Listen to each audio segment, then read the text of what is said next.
चलिए बच्चों देखिए, गुड मॉर्निंग। आज हम लोग इलेक्ट्रोस्टेट पार्ट 2 स्टार्ट करेंगे। ठीक है, इलेक्ट्रोस्टेट फर्स्ट वाला पार्ट हम लोगों ने कवर कर लिया। उसके कुछ रिलेशंस जो हैं इलेक्ट्रोस्टेट 2 में है।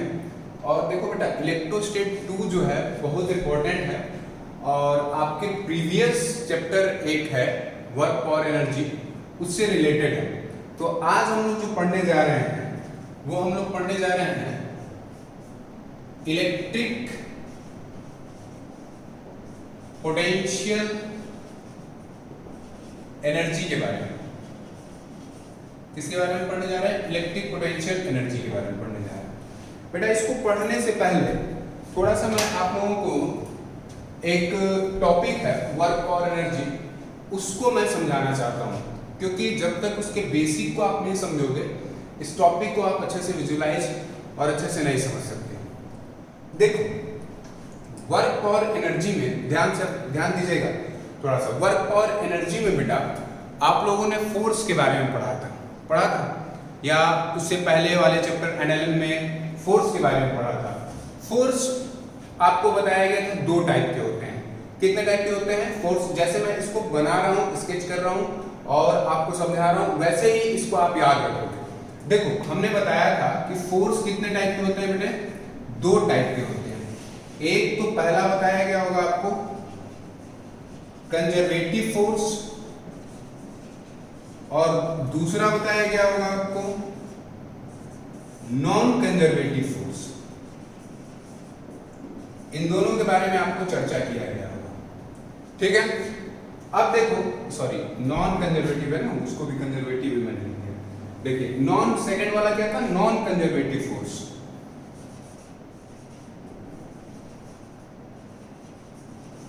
Non conservative force. अब ध्यान से सुनो, कंजर्वेटिव फोर्स के बारे में आपको क्या क्या समझाया गया था वो थोड़ा सा रिकॉल कर लेते हैं। ठीक है, आप लोग अपने नोट्स को भी देखोगे।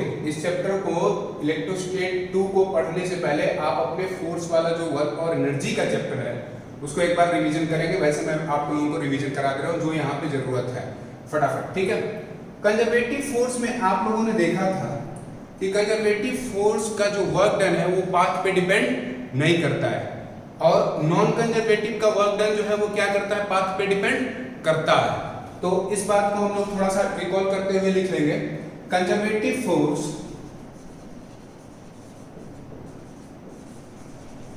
Are those force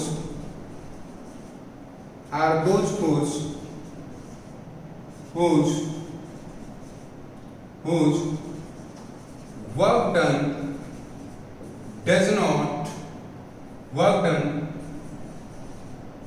not depend upon path.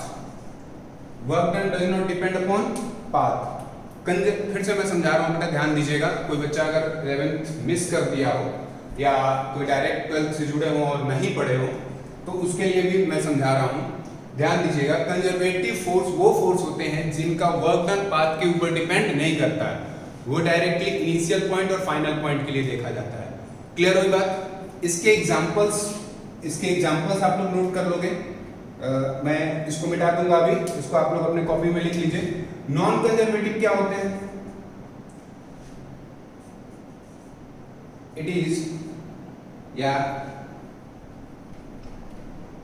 It is those force, ऐसे लिख सकते हो, इंग्लिश का ज्यादा ध्यान मान नहीं देना भाई। It is those force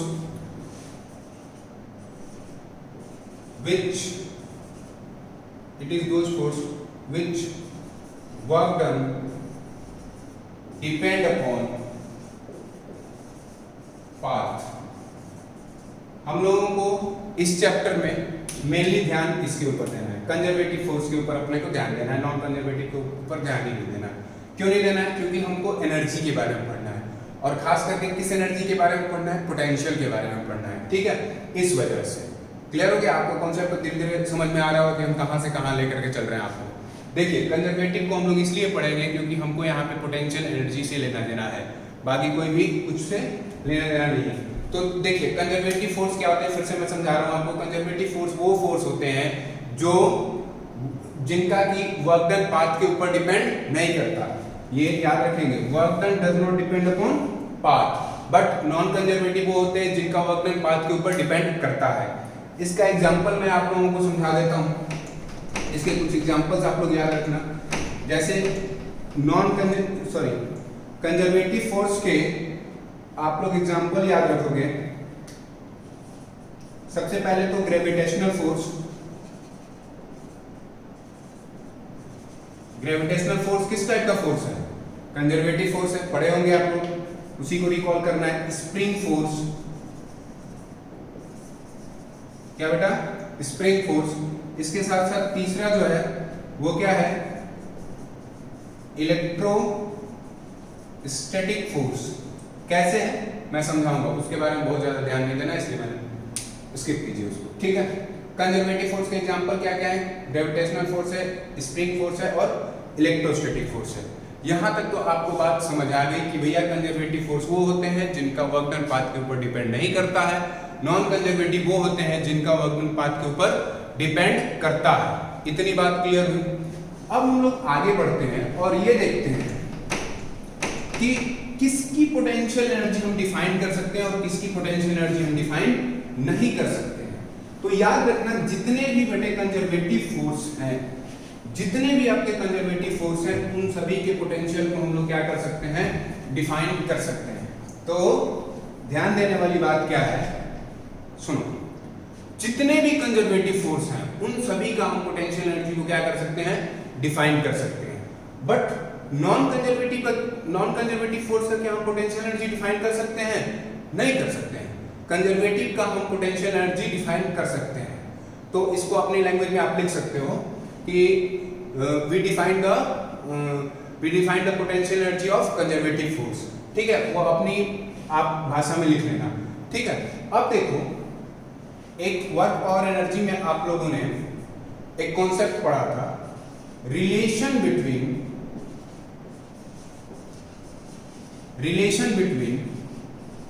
work done and potential energy.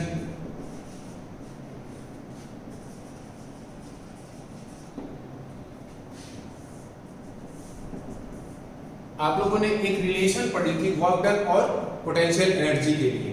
क्या पढ़ा था बेटा? कि change in potential energy is equals to क्या होता है? वर्क डन होता है, या work done is equals to क्या होता है? माइनस ऑफ डेल्टा यू होता है। और डेल्टा यू यहां पे क्या है? Change in potential energy. Change in potential energy, ये क्या है बेटा? Potential energy. Change in potential energy है एक पॉइंट से दूसरे पॉइंट तक, ठीक है। Work done is equals to change in potential energy, या आप लोगों ने ये भी पढ़ा होगा, ये भी फॉर्मूला हो सकता है पढ़े हो।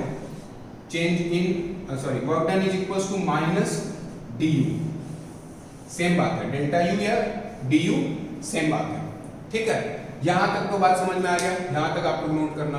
अब एक बहुत इंपॉर्टेंट सी बात समझो, हम लोग क्यों कंजर्वेटिव फोर्स का ही पोटेंशियल एनर्जी डिफाइन कर सकते हैं, क्यों नहीं कंजर्वेटिव का? कंजर्वेटिव, ध्यान देना फिर से। पहली बात तो ये समझ में आया कि relation between work done and potential energy क्या है? Work done is equals to क्या होता है? Minus times change in potential energy, या work done is equals to minus delta D U, ठीक है। डी यू क्या है? चेंज इन पोटेंशियल एनर्जी एक सिचुएशन से दूसरे सिचुएशन तक। अब एक बात हमारे दिमाग में ये उठता है, या आप लोगों के दिमाग में ये उठता होगा कि सर, कंजर्वेटिव फोर्स का ही हम लोग पोटेंशियल एनर्जी क्यों डिफाइन करते हैं, नॉन कंजर्वेटिव का क्यों नहीं कर सकते? बेटा ऐसा इसलिए है कि आप खुद से थिंक करो, आप खुद से इस चीज को समझो कि मान लो कि अगर हम लोग, कंजर्वेटिव क्या है? पाथ पे डिपेंड नहीं करता, उसका वर्क डन पाथ पे डिपेंड नहीं करता, तो हम एक पॉइंट से दूसरे पॉइंट का क्या करेंगे? पोटेंशियल को डिफाइन कर देंगे। अगर यहीं पे कंजर्वेटिव पाथ पे डिपेंड कर जाता, लाइक नॉन कंजर्वेटिव जैसे है कि वो पाथ पे डिपेंड करता है। अगर हम हर एक पाथ के लिए दो पॉइंट्स हैं, एग्जांपल्स के फॉर्म में समझिए, इस बात को एग्जांपल के फॉर्म में समझो, और थोड़ा सा बेटा मैंने स्पीड रखा है ताकि हम लोग फटाफट कवर करें, ठीक है।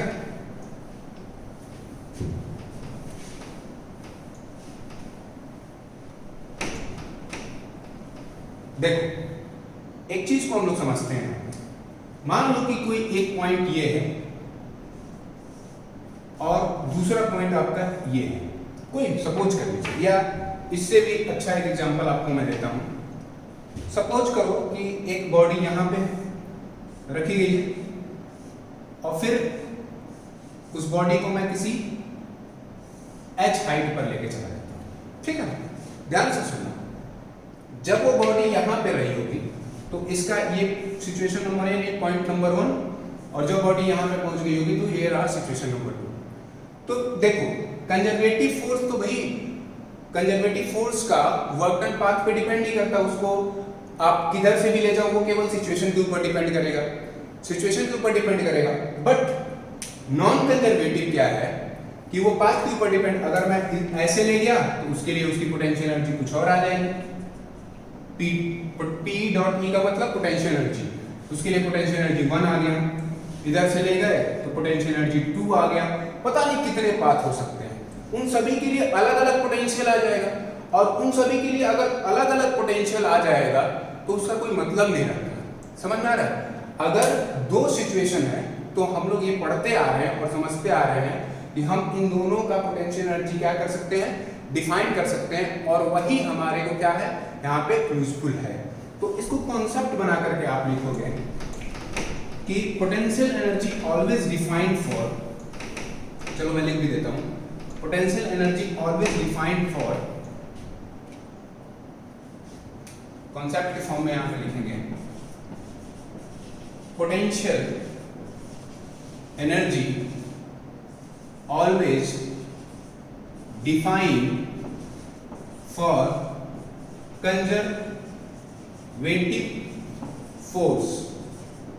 पोटेंशियल एनर्जी हमेशा और हमेशा कंजर्वेटिव फोर्स के ऊपर डिफाइन किया जाता है। क्यों ऐसा? बिकॉज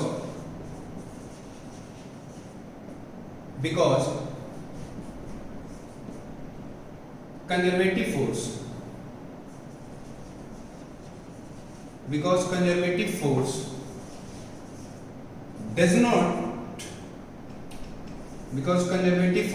does not या कंजर्वेटिव फोर्स इंडिपेंडेंट, ऐसे लिख लो, कंजर्वेटिव फोर्स या work done of conservative force, because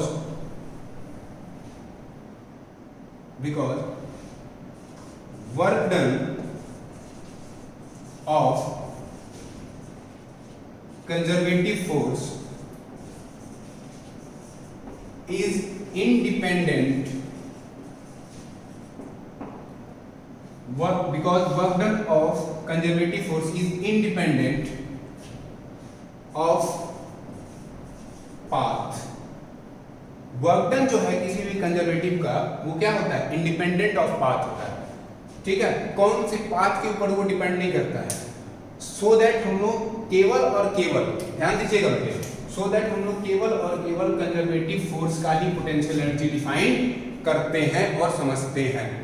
अब देखिए, हम लोग अगर कंजर्वेटिव फोर्स है तो वो भाई पाथ के ऊपर डिपेंड नहीं करता, वो एक सिचुएशन से दूसरे सिचुएशन के ऊपर डिपेंड करता है, सो दैट हम लोग एक सिचुएशन के ऊपर पोटेंशियल देख लेते हैं, फिर दूसरे के ऊपर देख लेते हैं और चेंज इन पोटेंशियल निकाल लेते हैं, और चेंज इन पोटेंशियल को किसके इक्वल रख देते हैं, वर्क डन के इक्वल रख देते हैं, सो दैट हम लोग क्वेश्चंस को क्या करते हैं, फाइंड आउट कर लेते हैं बेटा।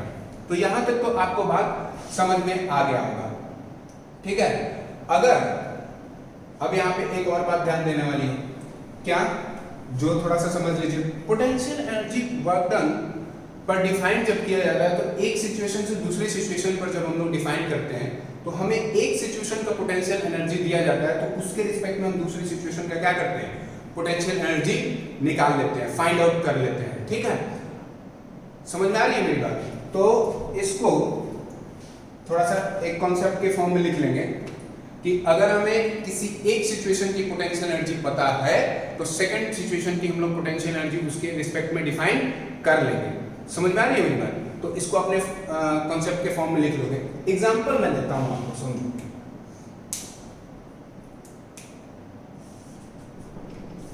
मान लो बेटा, ध्यान देना, मान लो कि कोई एक बॉडी है, कोई भी बॉडी ले लीजिए, ठीक है।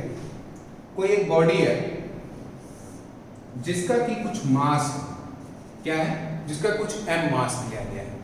अब यदि m मास दिया गया है और मैं बोल रहा हूं कि यहां पे उसकी हाइट जो है वो कितनी है, 0 है भाई। कितनी है, हमने हाइट 0 ले ली यहां पे। इस सिचुएशन पर हमको इसकी पोटेंशियल एनर्जी पता है क्या है, 0 है भैया। कितनी है इसकी पोटेंशियल एनर्जी भाई, 0 है। अभी सोचो कि इस m मास का जो बॉडी है इसको उठा करके मैं कहीं यहां पे ला देता हूं, ठीक है। तो अब इसकी पोटेंशियल, अब इस यहां पे इसकी हाइट कितनी हो गई, h हो गई। तो यहां की इसकी पोटेंशियल कितनी हो जाएगी, mgh। आप लोगों को पता है। तो देखो मैं कहूं कि अगर बॉडी को यहां से हम लोग यहां लेके आए तो उसकी पोटेंशियल कितनी होगी। तो आप यहां पे बताओगे कि सर जो नेट पोटेंशियल होगा एक्चुअल में वो क्या है। नेट पोटेंशियल यहां पे क्या है, यूएफ यानी final potential energy minus initial potential energy. Final potential energy किसको हम लेंगे, यूएफ। यूएफ का मतलब समझ रहे हो, यूएफ का मतलब फाइनल पोटेंशियल एनर्जी और यूआई का मतलब इनिशियल पोटेंशियल एनर्जी। तो नेट पोटेंशियल एनर्जी क्या होगा बेटा, नेट पोटेंशियल एनर्जी यहां पे हो जाएगा UF minus UI. Change in potential का मतलब तो यही है कि फाइनल वाले पोटेंशियल से इनिशियल वाले पोटेंशियल को क्या कर देंगे, माइनस कर देंगे। तो P क्या आ जाएगा हमारा, देखिए पोटेंशियल एनर्जी जो फाइनल है वो कितना है, mgh minus 0 that is equals to mgh। ये कैपिटल H नहीं है, कैपिटल H ले लीजिए। मेरी बात समझ में आया। यानी मुझे जब कोई ऑब्जेक्ट ग्राउंड पे है तब का हमें पोटेंशियल पता है, तो उसके रिस्पेक्ट में कहीं हम h हाइट पर ऑब्जेक्ट को ले रहे हैं तो हम उसकी पोटेंशियल एनर्जी निकाल ले रहे हैं, क्योंकि दूसरा वाला 0 है। तो जो भी पोटेंशियल h हाइट पे आ रहा है उसमें minus 0 that is your potential of the object at that height. उस हाइट पर वो पोटेंशियल आपकी होगी। फिर से इस बात को समझेंगे। अगर एक सिचुएशन पर ध्यान दीजिएगा, अगर एक सिचुएशन की पोटेंशियल एनर्जी हमको पता है तो हम उसी के रिस्पेक्ट में दूसरा सिचुएशन यानी दूसरे पॉइंट का पोटेंशियल एनर्जी डिफाइन करते हैं। इस चीज को दिमाग में बैठा लेना बेटा। दो बात यहाँ से हमको समझ में आया जो कि हम लोगों ने पिछला यहाँ पे कॉन्सेप्ट पढ़ते आ रहे हैं। पहली बात तो ये समझ में आया कि किसी भी कंजर्वेटिव फोर्स का हम पोटेंशियल एनर्जी डिफाइन कर सकते हैं। क्यों कर सकते हैं, क्योंकि वो वर्क डन के पाथ के ऊपर डिपेंड नहीं करता। सो दैट हम एक सिचुएशन के रिस्पेक्ट में दूसरे सिचुएशन को क्या करते हैं, फाइंड आउट कर लेते हैं। यदि हमें पोटेंशियल एनर्जी निकालनी होती है तो हमें एक सिचुएशन की पोटेंशियल एनर्जी पता होती है, उसी के रिस्पेक्ट में हम लोग दूसरे सिचुएशन का पोटेंशियल एनर्जी निकाल देते हैं। समझ में आ रही है मेरी बात। तो यहां तक तो आपको क्लियर होना चाहिए। अब एक और बात यहां पे समझो, एक और एग्जांपल यहां पे दे रहा हूं। मान लो, सपोज करो बेटा कि यहां की पोटेंशियल एनर्जी अगर मैं कह दूं, अब थोड़ा सा सिचुएशन को मैं चेंज कर रहा हूं आपको समझाने के लिए। मैं कह दूं कि भाई अभी इस सिचुएशन नंबर फर्स्ट की और ये सिचुएशन नंबर सेकंड है, अगर इस ये ऑब्जेक्ट की अभी मैंने पोटेंशियल दे दिया, कितना हो गया mgh। तो ऑटोमेटिकली अगर ये h हाइट पर आ रहा है तो इसकी पोटेंशियल एनर्जी कितनी हो जाएगी, 2 mgh हाइट, ठीक है ना। तो अब नेट पोटेंशियल क्या हो जाएगा, यही आएगा देखो सेकंड सिचुएशन के लिए, यानी 2 mgh minus mgh that is equal. ऐसे ही समझो, यहां पे आपको सिचुएशन नंबर फर्स्ट पे दे दिया। देखो मेरे समझाने का मतलब क्या है, पहली बात तो ये समझो। हमारे समझाने का मतलब है कि अगर एक सिचुएशन पे आपको पोटेंशियल पता है तो दूसरा ऑटोमेटिकली आप निकाल लोगे और नेट पोटेंशियल आप बता दोगे। समझ में आ रही बात। अगर मान लो कि सिचुएशन नंबर 1 पे, अभी सपोज कीजिए थर्ड एग्जांपल कि सिचुएशन नंबर 1 पे पोटेंशियल आपको दिया गया 5 mgh, तो सिचुएशन नंबर 2 पे क्या हो जाएगा, 6 mgh हो जाएगा, क्योंकि h हाइट। समझ में आ रहा है। तो नेट पोटेंशियल क्या आ जाएगा, 6 mgh माइनस 5 mgh, फिर से mgh आ गया। यानी ये चेंज नहीं हो रहा है, नेट पोटेंशियल चेंज नहीं हो रहा है। क्यों, क्योंकि हम लोग एक सिचुएशन के रिस्पेक्ट में दूसरे सिचुएशन का क्या करते हैं, पोटेंशियल को निकालते हैं। तो इस बात को हम लोग क्या करेंगे, जरा नोट कर लेंगे।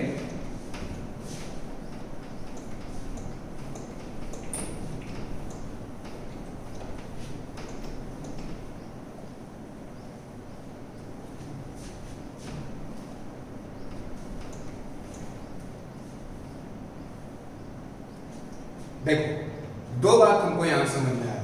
किसी भी एक पॉइंट पर पोटेंशियल को डिफाइन करने के लिए हमको दो चीज पता होना चाहिए। एक तो पहला कि वो कंजर्वेटिव फोर्स हो, दूसरी बात ये कि उस पॉइंट पर हमको पोटेंशियल बताने के लिए उसके एक सिचुएशन का हमको पोटेंशियल क्या होना चाहिए, पता होना चाहिए।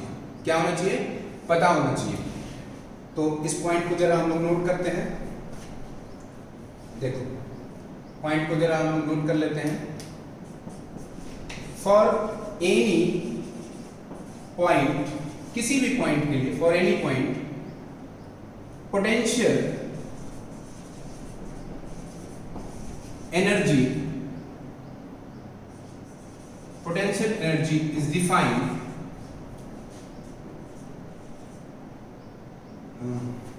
for any point potential energy is defined when it is a conservative force। पहली बात वो क्या होना चाहिए? It is a conservative force, वो कंजर्वेटिव फोर्स होना चाहिए। एंड दूसरी बात क्या होना चाहिए कि भाई उसकी जो पोटेंशियल है, जिस पॉइंट पर हम पोटेंशियल डिफाइन करने जा रहे हैं, उसके रिस्पेक्ट में दूसरे सिचुएशन पर पोटेंशियल एनर्जी हमको पता होना चाहिए। And also define one point potential energy with respect to second point, and also define one point potential energy with respect to second point। यानी इसका मतलब आप लोग समझ रहे होंगे। And also define one point potential energy का मतलब ये है कि एक पॉइंट पर पोटेंशियल एनर्जी हमको पता होगी तो हम उसी के रिस्पेक्ट में दूसरे पॉइंट पर पोटेंशियल एनर्जी निकाल लेंगे। या मैं हिंदी में बता रहा हूँ, आप लोग हिंदी में लिख लो। किसी भी एक पॉइंट पर पोटेंशियल एनर्जी डिफाइन करनी है तो सबसे पहले तो हमें उसकी कंजर्वेटिव फोर्स पता होनी चाहिए कि वो किस टाइप का फोर्स हो, कंजर्वेटिव फोर्स हो। और दूसरी बात ये होनी चाहिए कि हमें अगर एक पॉइंट पर पोटेंशियल एनर्जी पता है तो उसके रिस्पेक्ट में हम दूसरे के ऊपर क्या कर सकते हैं, पोटेंशियल एनर्जी निकाल सकते हैं। इस बात को बेटा बिल्कुल दिमाग में बैठा लेना है। क्या करना है? दिमाग में बिठा लेना है कि किसी भी एक जगह पर पोटेंशियल एनर्जी आपको निकालनी है या फाइंड आउट करना है तो सबसे पहले तो वो क्या होना चाहिए, कंजर्वेटिव फोर्स होना चाहिए। दूसरी बात जो कि मैंने यहाँ पे डिफाइन किया है कि साथ ही साथ किसी एक पॉइंट पर अगर पोटेंशियल एनर्जी पता है तो उसके रिस्पेक्ट में हम लोग दूसरे पर क्या कर सकते हैं, पोटेंशियल एनर्जी निकाल सकते हैं। अब एक और बात समझो यहीं पे, इस बात को तो हम समझ गए भाई। देखो, पोटेंशियल एनर्जी जो है वो फ्रेम ऑफ रेफरेंस पर डिपेंड करती है, but difference of potential energy depend नहीं करता फ्रेम ऑफ रेफरेंस पर।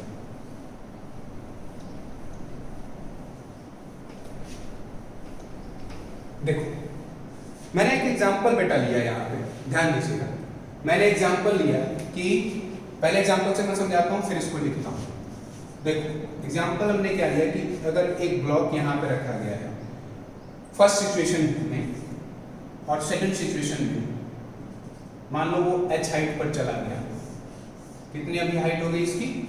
h हो गई। तो फर्स्ट सिचुएशन के लिए जो PE आ रहा है वो 0 आ रहा है। क्यों? क्योंकि h की वैल्यू 0 है तो mgh होता है, तो अगर h 0 तो इसकी पोटेंशियल एनर्जी 0।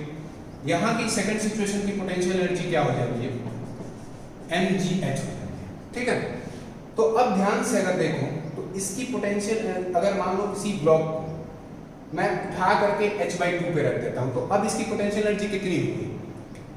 mgh/2 या mgh/2 हो गई ना। अब ऐसा सोचो कि अब इसी को मैं h हाइट पर रख देता हूं और इसको भी इसके h हाइट पर रख देते हैं, तो इसकी पोटेंशियल एनर्जी फर्स्ट वाले सिचुएशन को अगर h हाइट पर रखते हैं तो mgh हो गई, और उसी के रिस्पेक्ट में ये और h चला गया तो अब इसकी potential energy frame of reference से कितनी हो जाएगी? 2 mgh हो जाएगी। डिफरेंस ऑफ पोटेंशियल एनर्जी देखो तो PE, नेट PE के लिए फाइनल माइनस इनिशियल, तो mgh - 0 mgh आया। सेकंड वाले सिचुएशन के लिए क्या हो गया, अगर इसकी पोटेंशियल mgh हो गई तो सेकंड वाले सिचुएशन की पोटेंशियल 2 mgh हो गई, तो 2 mgh माइनस mgh कितना फिर से आया mgh। सपोज करो ऐसे ही थर्ड केस में कि अगर फर्स्ट वाले सिचुएशन की पोटेंशियल एनर्जी हो गई 5 mgh, तो सेकंड वाले सिचुएशन की पोटेंशियल एनर्जी कितनी हो जाएगी 6 mgh। तो नेट पोटेंशियल एनर्जी या पोटेंशियल डिफरेंस निकालेंगे तो कितना आएगा 6 mgh माइनस 5 mgh, फिर से आपका कितना आ गया mgh ही आ गया। यानी पोटेंशियल एनर्जी पॉइंट 1.2 का किस पर डिपेंड कर रहा है, फ्रेम ऑफ रेफरेंस पे। जैसे जैसे हम h को घटा रहे हैं या बढ़ा रहे हैं, तो वैसे वैसे पोटेंशियल सिचुएशन 1 और सिचुएशन 2 का वेरीज कर रहा है, बट डिफरेंस ऑफ पोटेंशियल नहीं वेरी कर रहा। तो इस बात को नोट करके आप लोग ध्यान रखें, मैं इधर लिख भी दे रहा हूं।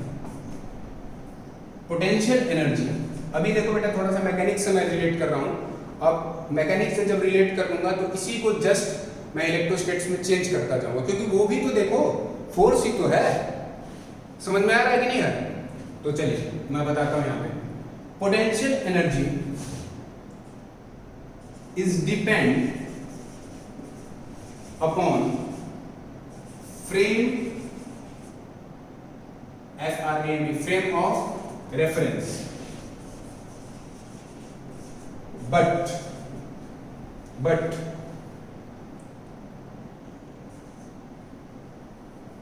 नेट पोटेंशियल, नेट या ऐसे आप लिख लो, but difference of potential energy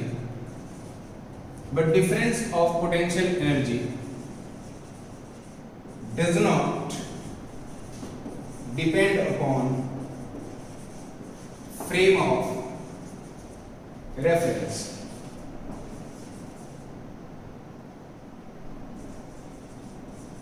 ठीक है बेटा, पोटेंशियल एनर्जी हमारा फ्रेम ऑफ रेफरेंस के ऊपर डिपेंड करता है, but difference of potential energy, या इसी को आप लिख सकते हो net potential energy, net PE का मतलब नेट पोटेंशियल एनर्जी डिपेंड नहीं करता फ्रेम ऑफ रेफरेंस के ऊपर। मैंने इस एग्जांपल से आपको बताया, ठीक है? इतनी बात समझ में आ गया? ओके भाई, यहां तक समझ में आ गया? तो अब देखो,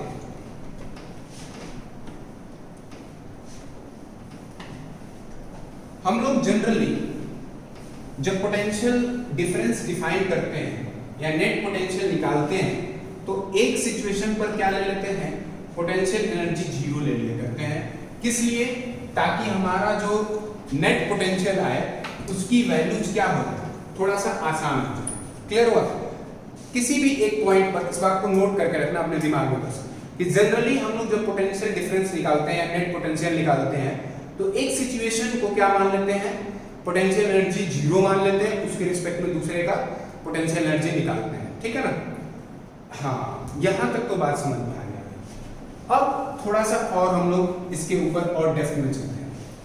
एक बात सोचो बेटा, मैंने आप लोगों को डिफाइन भी किया था कि कंजर्वेटिव फोर्स कितने टाइप के होते हैं। ठीक है, क्या बताया गया था? कंजर्वेटिव फोर्स भाई कितने टाइप के होते हैं। तो चलिए यहां पे देखिए आप,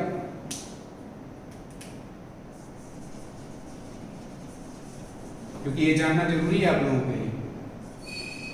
कंजर्वेटिव फोर्स एक्चुअल में 3 टाइप्स के हम लोग यहां पे डिफाइन करेंगे। कितने टाइप के बेटा? 3 टाइप के। फटाफट थोड़ा सा फास्ट पढ़ेंगे। फर्स्ट जो है कांस्टेंट फोर्स। पहला क्या होता है बेटा? कांस्टेंट फोर्स के बारे में पढ़ा था। दूसरा जो फोर्स होता है वो क्या होता है? Fx i cap plus Fy j cap plus Fz k cap. ठीक है, और थर्ड वाला क्या होता है ये आप लोगों को पता होगा। ये कांस्टेंट फोर्स पहला टाइप हो गया। दूसरा force is equals to Fx i cap plus Fy j cap plus Fz k cap, second type हो गया। और तीसरा जो होता है परफेक्ट डिफरेंशियल फोर्स होता है।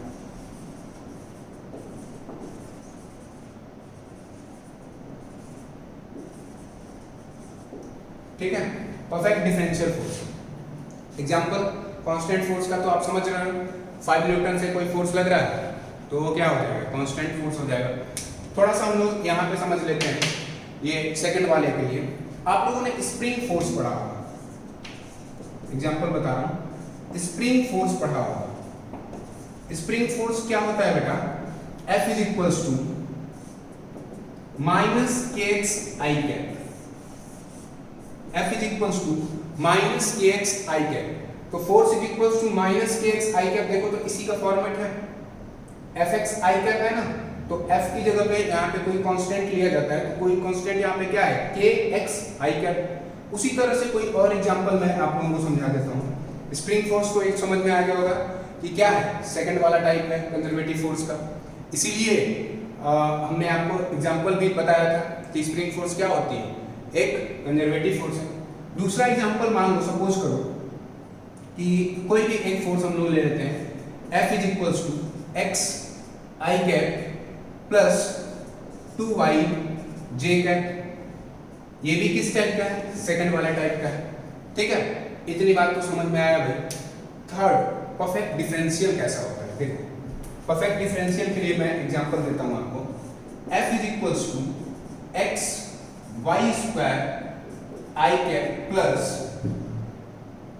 एक्स स्क्वायर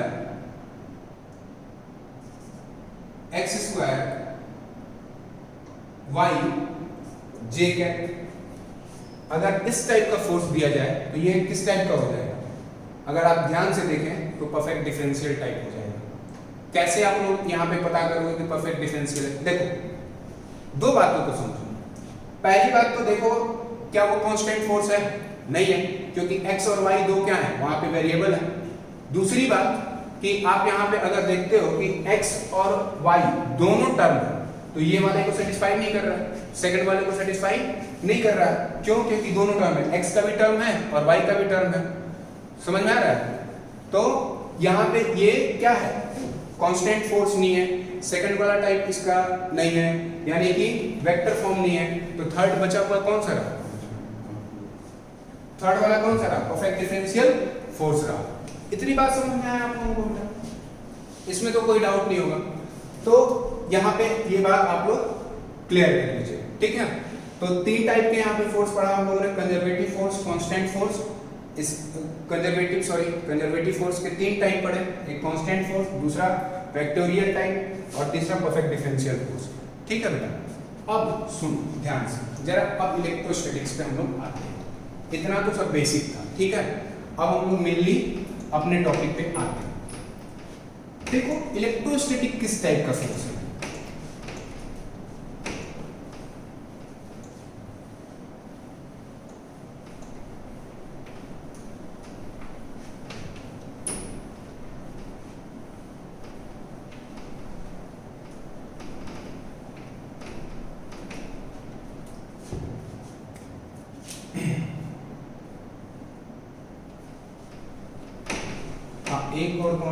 एक और इंपॉर्टेंट सा टॉपिक बेटा, work done of conservative force close loop के लिए कितना होता है, हमेशा जीरो होता है।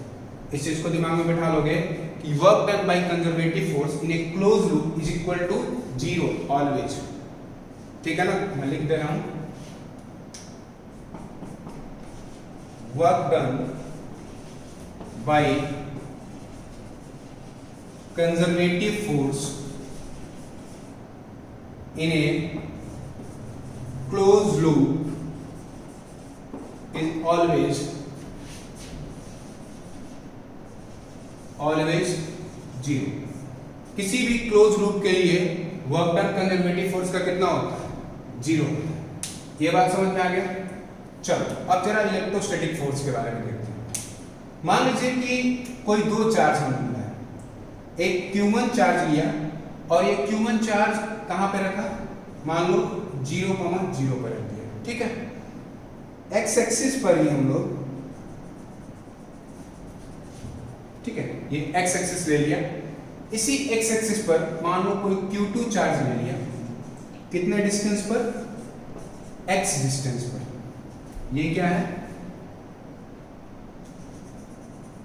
एक्स एक्सिस, ठीक है ना, आपका एक्स एक्सिस। तो देखो आप सोचो कि सेकंड वाले पे फोर्स कितना लग रहा है, तो फोर्स ऑन 2 ड्यू टू 1, यही तो लिखेंगे। Force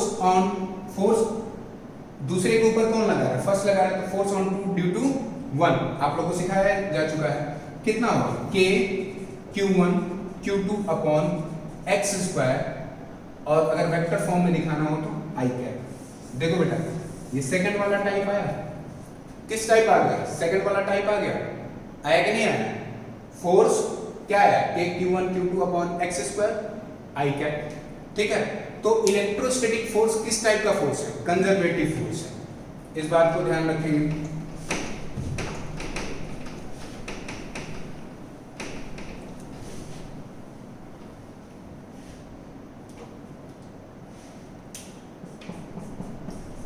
It means electrostatic force is a conservative force. Then we define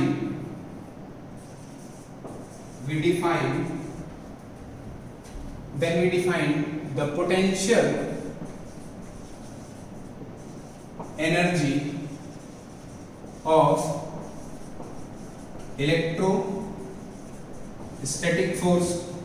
तब हम क्या कर सकते हैं, डिफाइन कर सकते हैं, किसको डिफाइन कर सकते हैं, potential energy of electrostatic force कर सकते हैं। क्यों, क्योंकि इलेक्ट्रोस्टैटिक फोर्स क्या है, कंजर्वेटिव फोर्स है, तो हम क्या कर सकते हैं, पोटेंशियल एनर्जी भी इसका हम लोग डिफाइन कर सकते हैं। ठीक है बेटा, यहां तक आप लोगों को बात समझ में आ गया होगा। अब जरा सा हम लोग एक न्यूमेरिकल करते हैं, और ये न्यूमेरिकल आप लोगों को मैं घर से दूंगा, ठीक है, जिसको कि आप लोग करके आओगे। वो क्या है कि अगर आपको पोटेंशियल एनर्जी दी गई है तो आप उससे फोर्स कैसे निकालोगे, ठीक है। आप लोगों को पता अगर हो तो उसको डिफाइन करके आएंगे, अदरवाइज नेक्स्ट लेक्चर में मैं उसको बताऊंगा भी, ठीक है। और नेक्स्ट लेक्चर में ही हम लोग पोटेंशियल एनर्जी के ऊपर पूरा अच्छे से डिफाइन भी करेंगे। मैं क्वेश्चन लेके आया हूँ, क्वेश्चन लिख दे रहा हूँ, ठीक है। 2 क्वेश्चंस लेके आया हूँ, दोनों क्वेश्चन लिख रहा हूँ और वो आप लोग दोनों होमवर्क में करके आओ। क्या है एक क्वेश्चन, फोर्स अप्लाइड, फोर्स से एक बार पोटेंशियल निकालना है और एक बार पोटेंशियल से फोर्स निकालना है, ये दोनों आना चाहिए, तभी आप आगे चल करके इलेक्ट्रिक पोटेंशियल को अच्छे से समझ पाओगे।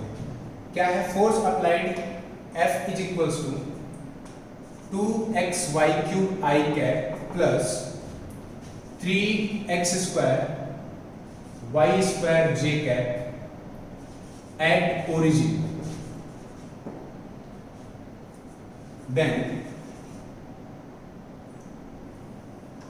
then initial potential energy P is equals to 10 joule,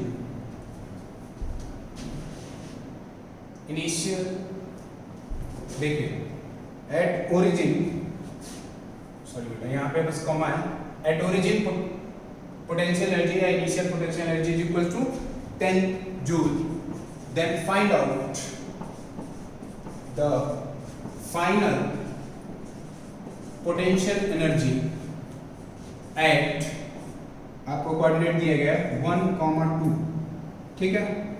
तो आपको पता करके आना है।